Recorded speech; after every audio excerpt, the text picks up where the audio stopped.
não é somente aquele concreto que está ali que realmente nos limita ou que nos separa, né? Mas tem outros tipos também de muro que a gente tem que superar, tem que derrubar para poder ultrapassar e ver realmente que há um horizonte além desses muros, né? O muro imaterial realmente é isso, são os muros que a gente vai criando.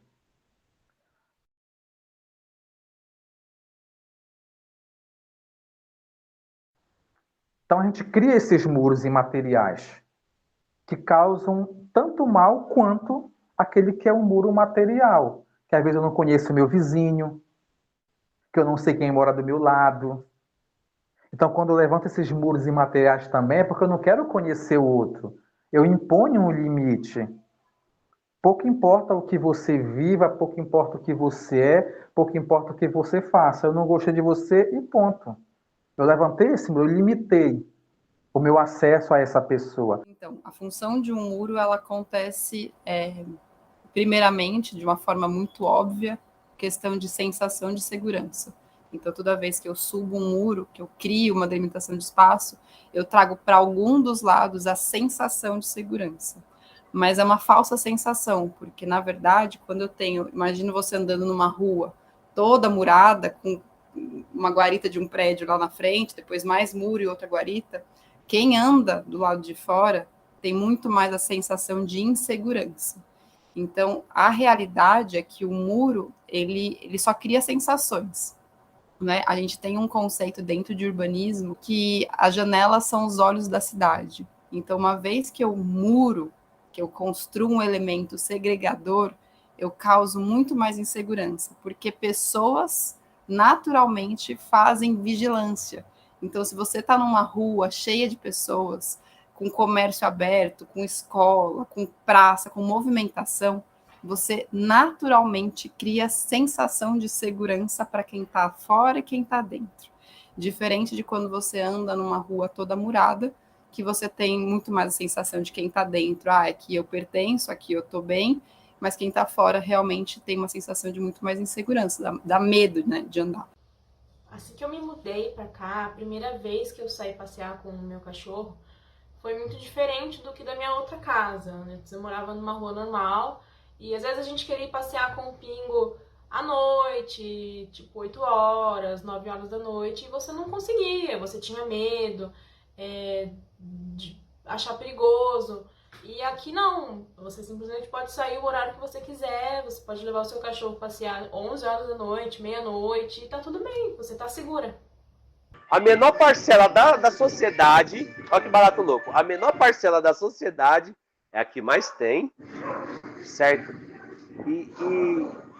E o que mais tem na sociedade, que é a maior, que é o que mais tem de pessoas na sociedade, que é o que menos tem em questão financeira, é abundante demais, velho. Você tá ligado? Não pense que agora o mundo vai acabar. Corra agora para algum lugar. Pense naquilo que você sempre quis. Corra agora atrás do que te faz feliz. Corra agora se puder.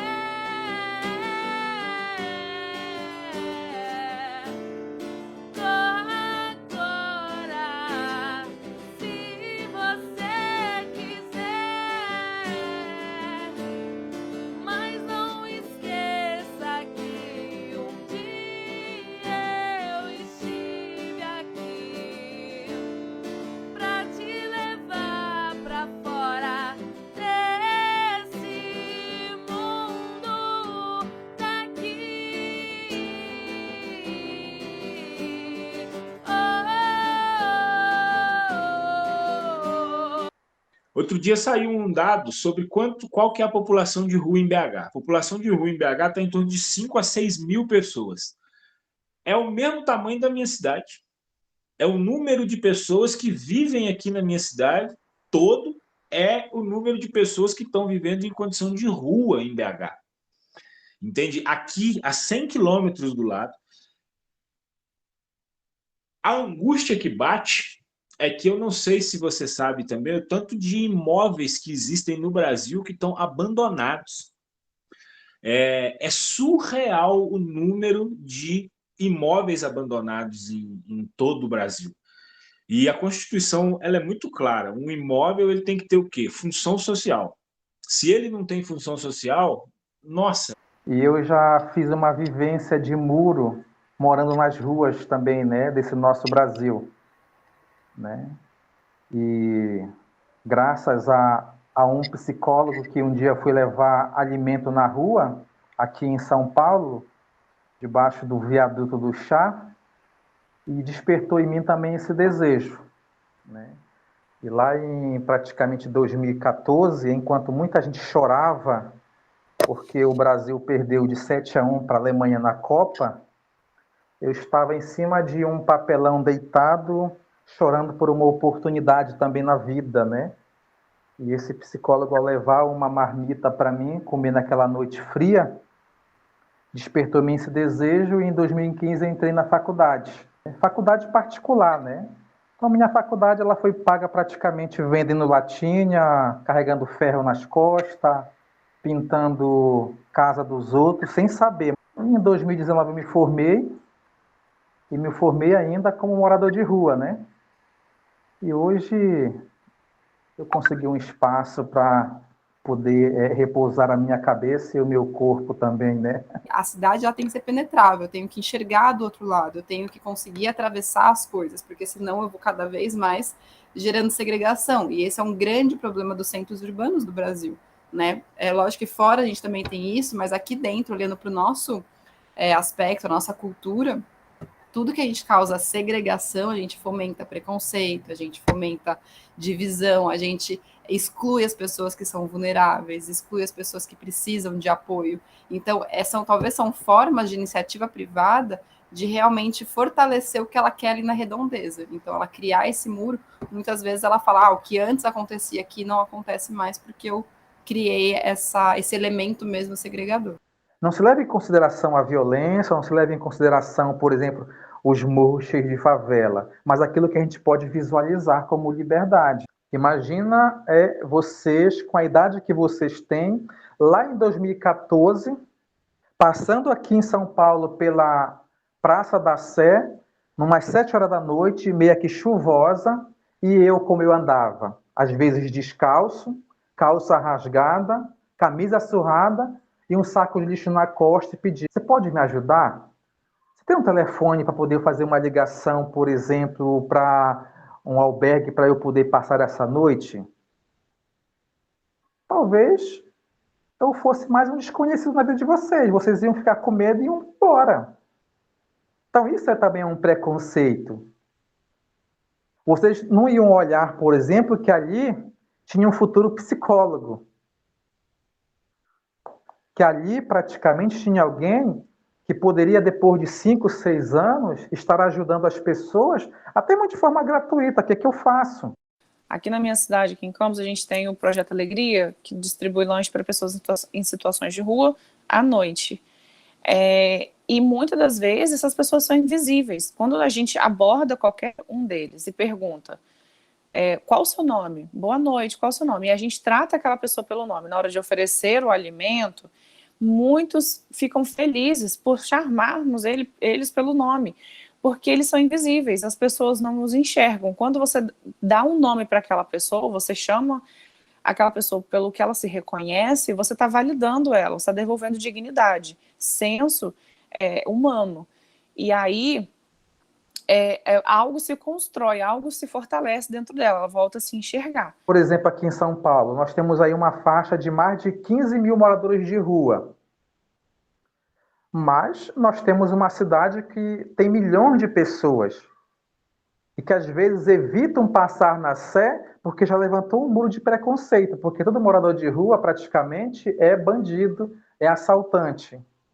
Para você entender como que a gente tem esse olhar seletivo, trabalhado desde sempre, mesmo quando é provocado, ele tende a se perder por ser tão banalizado, Eu cresci recebendo material na escola, os livros que eu estudava, sempre vinham de editoras, provavelmente editoras paulistas, porque sempre falavam de algumas coisas de São Paulo, trazer o material da TV Cultura. E eu lembro muito de um livro de geografia que mostrava os prédios do Morumbi com aquelas varandas luxuosas viradas para a favela de Paraisópolis. Quadras de tênis do lado de favelas. Então, quando a gente é criança, a gente estuda sobre essa diferença social. A gente estuda em geografia, matéria de escola, e a gente cresce, isso vai se tornando tão normal, tão normal, tão normal, que a gente para de ter esse olhar seletivo. O que deveria nos incomodar faz parte do desenvolvimento de uma cidade. O que deveria nos deixar revoltados, talvez, nos deixam apáticos. Isso faz parte, infelizmente, dessa construção social, onde a gente está sempre junto e, ao mesmo tempo, sozinho. Eu tive essa sensação no metrô de São Paulo. Eu tive o azar de errar a hora do retorno para casa. Eu e minha colega, a gente foi andar sozinho para São Paulo e a gente pegou o metrô voltando da Paulista para o centro no horário de rush. A gente ficou maluca dentro daquela lata e imprensada, e era incrível como estava todo mundo ali, ninguém falava um A com ninguém. A gente entra praticamente num muro de um ônibus lotado, de um trem lotado, e sai dali para onde? Para chegar praticamente também em outro muro, que é a nossa casa. A nossa casa, ela é cheia de muro, o nosso quarto é murado, a gente vai tomar banho, é murado, a gente vai para a cozinha, é murado. Muitos aqui em São Paulo moram em condomínios que é todo murado. Muitos vão praticamente, né, e é uma expressão que não se usa muito, favela, mas a gente usa praticamente aqui, né, comunidade, mas também toda murada. Muitas pessoas, com acesso a seus próprios muros particulares, acumulam lixo em pontos das cidades. Sem consciência do prejuízo e do impacto que causam, aquele lixo gera consequências inimagináveis aos olhos dessensibilizados do homem contemporâneo. Tem engajamento nas comunidades, tá ligado? Quando virou pra esse partido de direita, maluco, o bagulho ficou meio louco. Foi cortado vários recursos e foi dado tipo bônus pra parada continuar acontecendo, tá ligado? Mas cortou a informação que estava em ascensão, que estava crescendo, entende? Então isso é muito foda. Isso complica muito a cabeça da comunidade, porque a comunidade fica, vamos dizer assim, ela fica exposta, né? Sem informação, ela fica vulnerável. Então, às vezes, é que nem a questão da criminalidade. A criminalidade nas regiões periféricas aqui de São Paulo é uma coisa que é causada, né? É causada porque o ser humano sem infraestrutura, doente, sem saneamento básico, ele procura o quê? Ele vai procurar alguma coisa fácil, ele não tem informação para correr atrás e tal. O seu corpo está na zona de conforto, né? Está querendo economizar energia, então ele não quer pensar, ele não quer pôr em prática as suas ideias, entende? E assim, fica cômodo para a comunidade esse tipo de coisa e eles viram essa massa de manobra. A gente, como artista de rua aí, que se depara dia a dia com vários muros aqui em São Paulo, então a gente num trabalho que nós fizemos na Rua Cisper, tivemos alguns relatos dos moradores conversando com eles no dia a dia, né, que a gente passou 30 dias lá conversando com os moradores, entendendo por que o lixo eles jogavam e tal. Lixo pra cacete ao longo do muro. Vinha gente de outras ruas jogar lixo ali. E essa rua tinha ônibus, passava ônibus, e tinha também... ficou perigosa. Teve estupros lá, ataque às meninas, porque vinham da escola à noite. É um trecho longo, tem um trecho de subida, depois ela fica pronta, depois sobe de novo. É pesado. E duas pessoas morreram porque o lixo estava na calçada, elas tiveram que ir para a rua. Tem registro de 2 mortes. Quando a gente chegou na Cisper, velho, a gente viu uma avenida, é uma rua de mais ou menos, tem o quê? Ela tem acredito que 1 quilômetro, quase 2 quilômetros tem aquela... Aí tem de travessa assim, ó, tem umas 15, 16 ruas que deságua na Cisper. Desce um barranco, um morro, que desaguava no muro da Cisper, era um foco de contaminação, era um foco de descarte de lixo irregular no muro. É montanha de lixo, são toneladas. É triste, né? Porque assim, a gente espera que a comunidade ela tenha esse relacionamento, nós, né, a comunidade, nós que somos as pessoas que habitamos no dia a dia nessas comunidades, que a gente tem um relacionamento com o empoderamento com a própria região que eles moram, e eles não têm, tem um descaso tão grande, cara, é tão horrível isso. E o que acontece?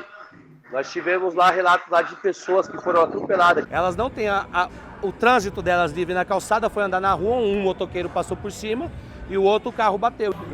Aí, infelizmente, foi um acidente fatal, o SAMU demorou muito para chegar. O pessoal coloca cachorro morto, coloca aí todas essas coisas que são descartáveis, um mau cheiro incrível. Muitas vezes os caminhões vêm de fora à noite, despejam lixo aqui, às vezes nem os próprios moradores daqui. O que acontece? Ela tem 1,15 m, 1,5 m, ela é curta do lado do muro da fábrica. E o pessoal enche de lixo, cara, a calçada, e fica horrível. O que acontece? O pessoal vai desviar do lixo pela calçada, eles vão fazer aquele balãozinho e jogar na rua e sair do lixo da calçada. Nisso, uma senhora foi atropelada. Pontos viciados, na verdade, são pontos que... Por que tem esse nome, na verdade, né? As pessoas, os moradores, as pessoas do entorno, têm um vício de usar aquele mesmo lugar para fazer descarte de entulho. Seja mesmo de uma reforma que eu fiz na minha casa, seja de um móvel que não uso mais. Então, pontos viciados. Por exemplo, em São Paulo, a gente tem para mais de 900 pontos viciados dentro da cidade. Realmente são pontos dentro de um bairro onde as pessoas são acostumadas a fazer descarte. O primeiro problema é a questão de contaminação, né? O maior dos problemas seria.